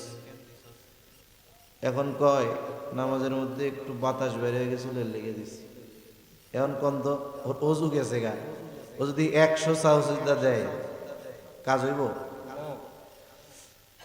ওযু ভাঙ্গার কারণগুলো জানতে হবে, কারণ কারণগুলো থেকে যদি একটা পাওয়া যায়, নামাজ হবে না। আবার যদি কেউ পবিত্রতার জন্য গোসল করে, যখন ফরজ গোসল করবে, গোসলের ফরজগুলো জানতে হবে। যদি ফরজগুলো থেকে একটা বাকি থেকে যায়, পবিত্রতা অর্জন হবে না, নামাজটাও কবুল হবে না। তাহলে চিন্তা করে দেখেন, যে কোনো ইবাদত একেবারে নিট অ্যান্ড ক্লিন, পরিশুদ্ধভাবে হওয়ার জন্য দ্বীনি ইলম শিক্ষা করা কতটা জরুরি, মোটামুটি বুঝতে পারছেন না? এগুলো শেখার দরকার, নিজেরাও শিখতে হবে, সন্তানদেরকেও শেখাতে হবে। আবার সন্তানদেরকে শেখানোর ক্ষেত্রে সুবিধা কেমনে হবে? বলে যদি মেয়েগুলারে এরকম বালিকা মাদ্রাসায় দিয়া দ্বীনি ইলম শিখান, তাইলে আর টেনশন থাকবে না। ওই মাই ঘরের মধ্যে জীবনের প্রয়োজনীয় মাসলা মাসাইলগুলো তার সন্তানদেরকে শিখিয়ে দিতে পারবে, ঠিক কিনা কম? এই জন্য এই ধরনের বালিকা মাদ্রাসা দরকার, আমাদের দরকার আছে না নাই? এখন বুড়া মানুষ যারা শিখতে পারেন না, কোথায় শিখবেন? মোহতামিম সাহেব হিসাব বলবেন, মসজিদের ইমাম সাহেবকে বলবেন, যে আমরা তো এইসব পারি না, আমাকে একটু শিখায় দেন। কত নামাজি আছে 30 বছর নামাজ পড়ে দোয়ায় কুনুত পারে না, কুলু আল্লাহ দিয়ে চালায় দেয়। অনেক নামাজি এরকম আছে। এজন্য দুনিয়ায় লজ্জা কইরা যদি না শিখি আমরা, অনেক মানুষ আছে ইমাম সাহেবের উপরে একটু হেডাম দেখায়, মোহতামিম সাহেবের উপরে গরম দেখায়। এখন ওনার যে সূরা ফাতিহা শুদ্ধ নাই, এইটা যদি ইমাম সাহেব যায় না যায়, ওনার লজ্জা না? উনি যে এই নামাজের মাসালা পারে না, এটা যদি ইমাম সাহেব জানে, লজ্জার বিষয় না? এই লজ্জার কারণে নিজের এই বিষয়গুলোকে লুকায় রাখে। হায়রে, দুনিয়ায় সামান্য লজ্জা পাওয়া ভালো আখেরাতে পেদানি খাওয়ার চাইতে, ঠিক কিনা বলেন? এজন্য দুনিয়ার এই সব বিষয়ের লজ্জা শরম বাদ দিয়ে আমরা উলামায়ে কেরামের কাছে এসে সাথে থেকে এগুলো শিখবো, বলেন ইনশাআল্লাহ। আর যারা মুরব্বী আছেন, সময় আছে, এখন আর কাজ কাম নাই, ছেলেরা বিদেশে থাকে, চাকরি করে, আপনি বাড়ি বসে চার দোকান আর বাড়ি, আর কোনো কাম নাই, আপনি উলামায়ে কেরামের সাথে তাবলীগের মেহনতে বের হয়ে যান। এই যে ইজতেমা হবে উলামায়ে কেরামের তত্ত্বাবধানে 31 জানুয়ারি 1-2 ফেব্রুয়ারি, এখন থেকে প্রস্তুতি নিয়ে চলে যান যে ওইখান থেকে আমি 3 চিল্লা দিয়ে এরপরে বাড়িতে ফিরবো, যদি মরি আল্লাহর রাস্তায় মরে যামুগা। কত মানুষ আলিফ বা তা সা দেখা পড়তে পারতো না, অথচ 3 চিল্লা উলামায়ে কেরামের সাথে গেছে, তত্ত্বাবধানে থাকছে, নিজেদের দুর্বলতার কথা প্রকাশ করছে, আলেমরা মেহনত করে 3 চিল্লা দিয়ে আসছে। এখন কোরআন শরীফ দেখা সহি শুদ্ধভাবে পড়তে পারে। ইমাম যদি না থাকে, ইমামতি করতে পারে, বরং গ্রামের অনেক ইমামের চাইতে ওনার তিলাওয়াত আরো শুদ্ধ বেশি। সেজন্য উলামায়ে কেরামের সাথে তাবলীগের সময় দেওয়ার চেষ্টা করব, বলেন ইনশাআল্লাহ। ইবাদত কবুলের 4 নাম্বার শর্ত বলে খাবারটা হালাল হতে হবে। খাবার হালাল, শুধু খাবার হালাল হলে হবে না, উপার্জনটাও হালাল দরকার আছে না নাই? একজন ঘুষের টাকা পকেটের মধ্যে ভরা বাজারে আসছে, আইসা দেখে বিশাল গরু জবাই হইছে। কসাইয়ের কাছে কানের কাছে মুখ লাগায় বলে, বেটা এত বড় গরু জবাই দেওয়ার সময় আল্লাহর নাম নিছিলি? মাসালা জানে যে ইচ্ছা কইরা আল্লাহর নাম বাদ দিয়া যদি হালাল প্রাণী জবাই দেওয়া হয় সেটা হালাল থাকে না। কিন্তু ভুল ক্রমে সুইটা গেছে, মাসালা ভিন্ন, মনে আছে তবে পড়ে নাই, ইচ্ছা কইরা বাদ দিছে। কসাইও সালাক, কয় চাচা নামাজ কালাম পড়তে পারি না, নিজের পাপ আল্লাহ চাইলে মাফ করে দিব, আল্লাহর হক। কিন্তু ইচ্ছা কইরা বিসমিল্লাহ বাদ দিয়া যদি জবাই দেই, গরুর গোশত হালাল থাকবে না, হারাম হবে। এই সকলরে হারাম খাওয়াইয়া তাদের পাপ আমি নিতে রাজি নাই। বিসমিল্লাহ কইছি, টেনশন করেন না। এবার কয় হ্যাঁ গোশত তাইলে হালাল, কোনো অসুবিধা নাই, দাও 20 কেজি। 20 কেজি গোশত নিয়ে পকেট থেকে যে টাকাটা দিছে, এটা কিসের টাকা জোরে গন? হারাম উপার্জন দিয়ে হালাল কিনলে সেটাও হারামের মতোই। এই জন্য উপার্জনও হালাল হতে হবে, খাবারটাও হালাল হতে হবে। উপার্জনও হালাল, খাবারটাও হালাল। অনেক সময় অনেকে পরিশ্রম করে, কিন্তু দেখা যায় তার কর্মটা হারাম। যেমন পরিশ্রম ঠিক আছে, একজন এক হোটেলে চাকরি করে, সেইখানে মদ পরিবেশন করতে হয়। এই বেটা খুব পরিশ্রম করে, মানুষের সামনে মদ আইনা দেয়, মাস শেষে বেতন পায়, আর মনে মনে কয় আরে কত পরিশ্রম করছি, হালাল উপার্জন। কিন্তু সে যে কামটা করতেছে, হাদিসের মধ্যে আসছে যেই মদ সম্পৃক্ত যেই 10 শ্রেণীর উপরে আল্লাহ এবং রাসূলের লানাত, তার মধ্যে 1 শ্রেণীর মানুষ হইল যে মদ পরিবেশন করে। এজন্য কর্মটাও দেখতে হবে হালাল কিনা। আবার হালাল কর্ম করতে গিয়া ওই জায়গায় টুপাইস কইরা কামানোর কোনো সুযোগ নাই। নেট অ্যান্ড ক্লিন, খাবার হালাল, উপার্জন হালাল। না হলে কি হবে? বলে খাবার উপার্জন হারাম যদি হয়, বড় বড় কয়েকটা ক্ষতি হয়। কয়টা ক্ষতি হয়? কয়েকটা ক্ষতি। সময় শেষ। এখন হলো ওই যে 90 মিনিট বল খেলা হয়, দেখছেন? বল খেলার টাইম কয় মিনিট? জোরে কয় না, কয় মিনিট? 90 মিনিটের পরে কয় মিনিট কি আছে কোন তো? এটা ইনজুরি টাইম। একটু ইনজুরি টাইম নেই, এক্সট্রা টাইম নেই, একটু 2-3 মিনিট, শেষ। তাহলে দেখেন, হারাম যদি খায় তার বড় বড় কয়েকটা ক্ষতি। 1 নাম্বার ক্ষতি, তার দোয়া আল্লাহ কবুল করেন না। হাদিসের মধ্যে এক ব্যক্তির ব্যাপারে আসছে, বাইতুল্লাহর সামনে উস্কো খুস্কো চুল, চূড়ান্ত বিনয়ের সাথে দোয়া করতেছে।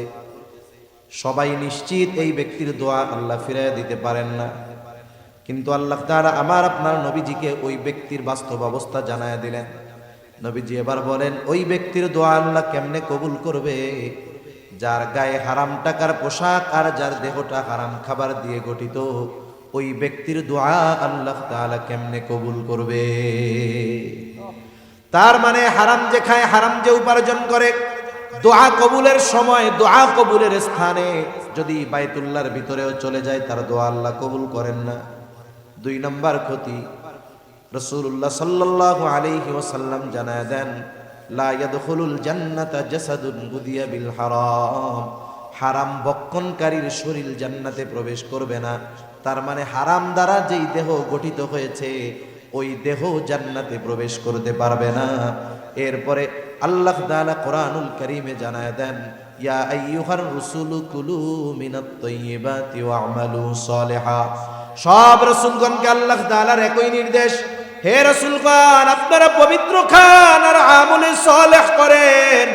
বুজুর্গানে দ্বীন উলামায়ে কেরাম বলেন, আল্লাহ তাআলা প্রথমে বলেছেন পবিত্র খান, এরপরে আমলে সালেহ করেন। তার মানে যার খাবার পবিত্র না, তথা যার উপার্জন হারাম, যার খাবারটাও হারাম, এটা অপবিত্র।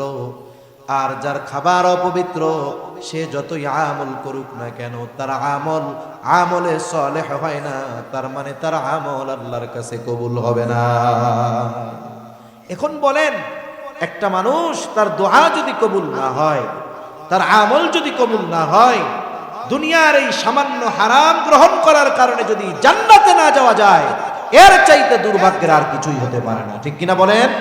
এজন্য আমরা প্রতিজ্ঞাবদ্ধ হব নিজের সাথে নিজে, যে আজ থেকে আমি হারাম উপার্জন করব না, হারামের সাথে জড়াবো না, সন্দেহযুক্ত বিষয়গুলো থেকেও বেঁচে থাকব। যা খাই অল্প খাই, হালাল খাবো, তাহলে আমল অল্প হলেও কবুল করবেন কে?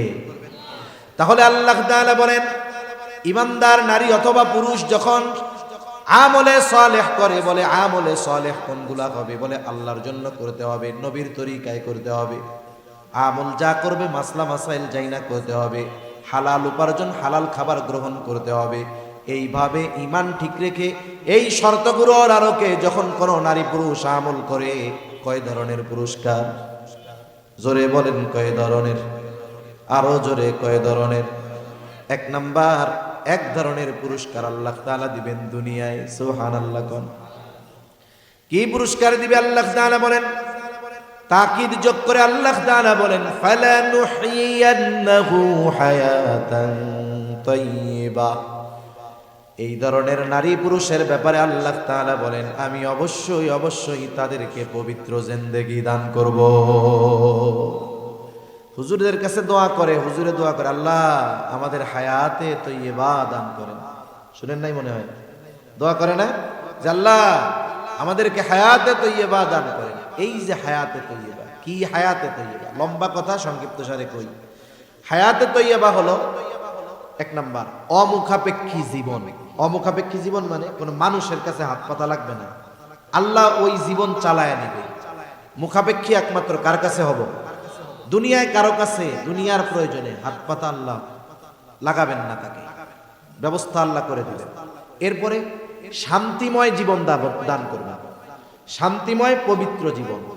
শান্তিময় কি? শান্তি অন্তরের সাথে সম্পৃক্ত, সুখ আসবাবের সাথে সম্পৃক্ত। মনে করেন সুখ কি? গরম লাগতেছে, এসি লাগাই নিছে। এসিটা কিসের আসবাব বলেন? সুখের। এসি কিসের আসবাব? সুখের আসবাব। কিন্তু বলেন, যেই লোকটা সুখের আসবাব এসি লাগাইলো একটু আরামে ঘুমানোর জন্য, কিন্তু ওর 3টা ছেলে সবচাইতে বড় খারাপ মাদকাসক্ত, আমার এখন তো ওই এসির মধ্যে তার সুখ আছে, আরাম লাগবে, গরম লাগবে না, কিন্তু শান্তি লাগবে, ঘুম আসবে না। এজন্য শান্তি অন্তরের সাথে সম্পৃক্ত, সুখ আসবাবের সাথে সম্পৃক্ত।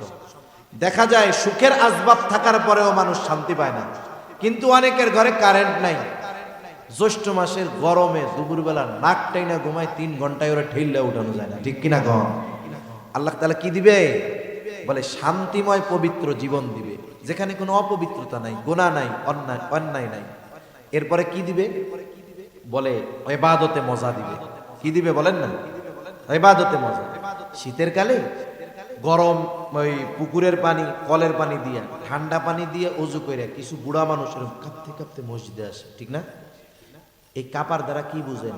ওনার আরাম লাগতেছে না কষ্ট হইতেছে? কষ্ট হচ্ছে ঠিক, কিন্তু মসজিদে গিয়া ফজরের নামাজে আল্লাহরে সিজদা দেওয়ায় কি মজা! এই মজার কারণে ওই কষ্টর সে কোনো কেয়ার করে না, ঠিক কিনা কন? কাইপ্পা কাইপ্পা মসজিদে যায়, কিন্তু সিজদা দেওয়ার মজাটা কি এটা উনি বুঝতে পারছে।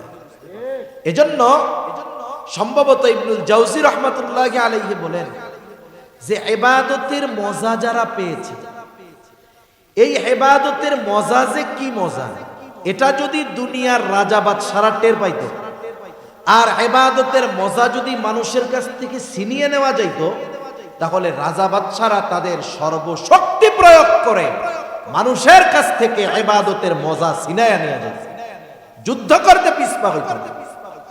হায়াতে তাইয়্যিবা এক ব্যাখ্যা যে তাকে ইবাদতে মজা দান করা হবে, সুবহানাল্লাহ।